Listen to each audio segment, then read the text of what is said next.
Porque o número de brasileiros que decidem empreender legalmente nos Estados Unidos vem crescendo de forma quase que assustadora, mas de forma expressiva nos últimos anos. Segundo o Ministério das Relações Exteriores, mais de 10 mil empreendedores brasileiros estão registrados hoje nos Estados Unidos. Em 2023, o Brasil foi o 7º país com mais pedidos de visto, que é destinado a estrangeiros que investem nos Estados Unidos como empreendedores. Esses brasileiros, inclusive, investiram mais de 545 milhões de dólares para iniciar os seus negócios. Sobre esse assunto, eu converso e recebo diretamente dos Estados Unidos a Danila Riso Palmieri. Danila Palmieri, executiva e consultora de RH, que está à frente de uma empresa especializada em internacionalização de negócios no território americano. Danila, bom dia. Bom dia para você aí também, né? Bom dia, é um prazer te receber aqui. Tudo bem, Danila? Prazer o meu, Zé. Muito obrigada. Danila, como é que é esse teu trabalho, quase que de transfusão, né? De levar brasileiros que querem empreender e fazer a vida, descobrir a América, né? Nos Estados Unidos? Bom, meu trabalho é ajudá-los a entender o que é o mercado americano, né? Em primeiro lugar.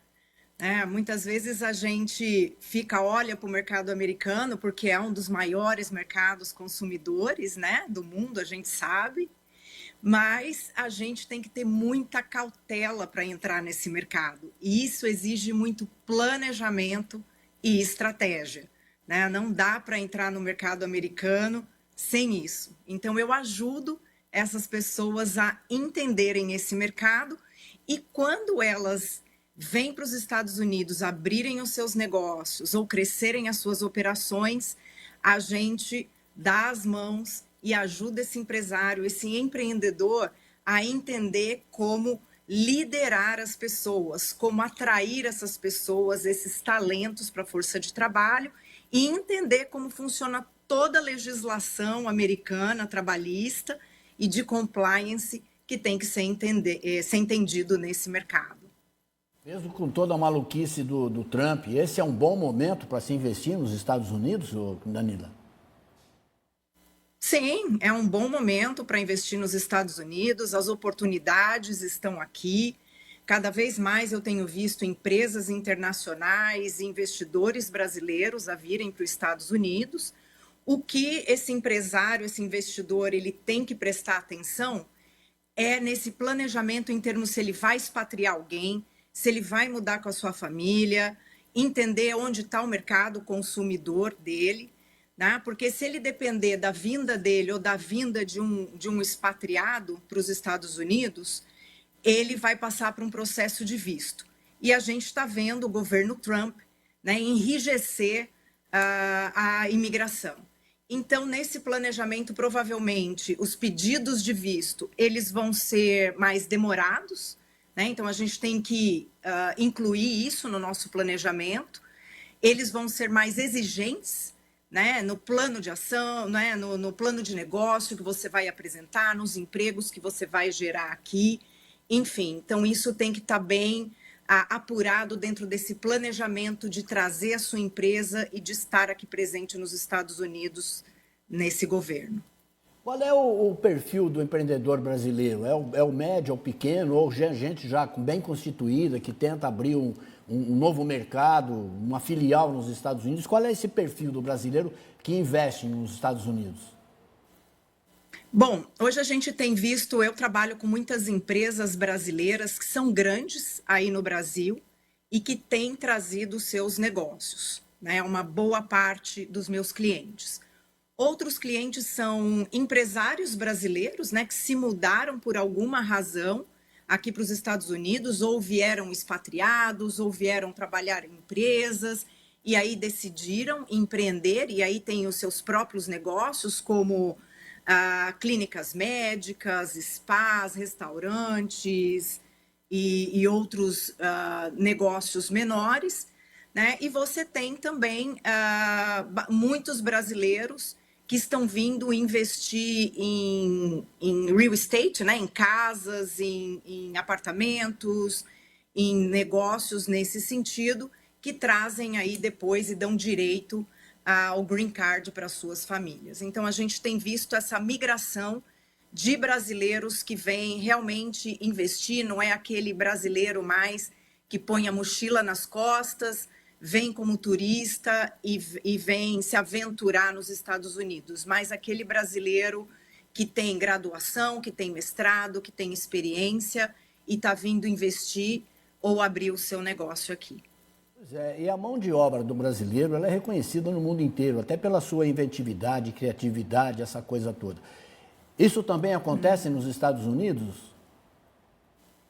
Sim, hoje a gente tem visto, né, a mão de obra brasileira, os executivos brasileiros em grandes posições, em grandes empresas aqui nos Estados Unidos, né? Eu fico em Atlanta, na Geórgia, e esse é um dos melhores estados para negócio aqui dos Estados Unidos por 12 anos consecutivos, desde que eu estou aqui em Atlanta.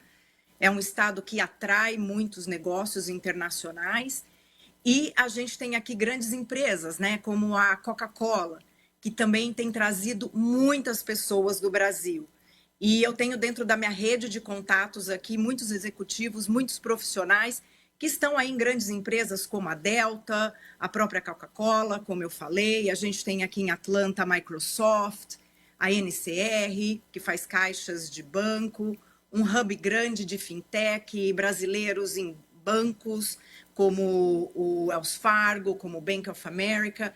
Então, hoje o brasileiro, ele que fala bem o inglês, tem essa experiência, essa flexibilidade e a diferença cultural, a gente sabe navegar, né, em diferentes culturas. Então, isso é um diferencial bastante grande para quem quer vir, enfim, seguir a sua carreira aqui nos Estados Unidos.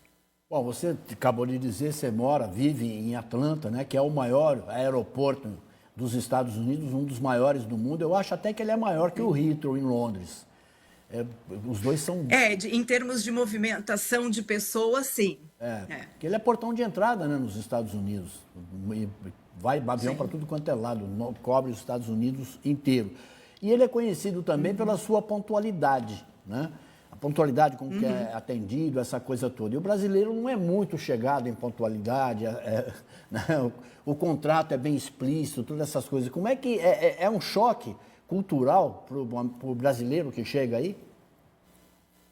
Sim, né? A gente, junto com os nossos clientes, a gente é uma parte do nosso trabalho ajudá-los a entender essa diferença de cultura, né?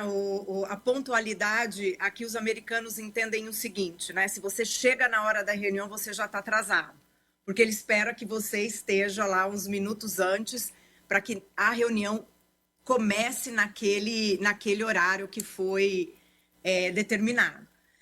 Os americanos, eles são muito mais diretos, né, que nós, brasileiros. Eles são muito mais transacionais do que relacionais. Nós, brasileiros, gostamos de construir uma relação.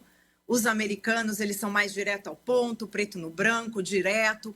Meia hora de reunião é meia hora de reunião. Se você, naquela meia hora, não conseguiu, enfim, transmitir aquilo que você deseja, provavelmente você vai ter que marcar um outro horário, porque ele já tem outro compromisso depois disso, então ele não tem problema nenhum de falar, olha, Zé, infelizmente o nosso tempo acabou, a gente vai ter que remarcar um outro momento para conversar. E nos negócios, muitas vezes, você acaba perdendo uma oportunidade por causa disso, né? Muitas vezes, com os nossos clientes também, a gente trabalha na parte das propostas, né? Eu vou mandar uma cotação para um cliente. No Brasil, a gente negocia. É muito comum você me mandar uma proposta e eu voltar com você e falar, olha, Zé, dá para melhorar esse preço, um desconto? Aqui nos Estados Unidos isso não é muito comum. Então, esse vai e vem, a gente precisa tomar muito cuidado, senão a gente também perde aí as oportunidades de negócio por causa disso. Então, nesse meio tempo aí, né, com os clientes, nessa americanização da forma de fazer negócio, a gente também apoia esses clientes a entenderem essas nuances para que eles tenham sucesso nos seus negócios aqui nos Estados Unidos. Para queimar etapas importantes, né? Se não ficar patinando, você já vai direto. Danila, eu quero agradecer muito a sua presença aqui conosco, muito obrigado e parabéns pelo trabalho, né? Eu sei de brasileiros que já fizeram esse percurso contigo aí e facilitou e muito a vida de cada um deles. Obrigado, viu, Danila? Até uma próxima. Eu que agradeço, Zé. Bom Valeu. dia. Grande abraço. Vamos fazer o seguinte.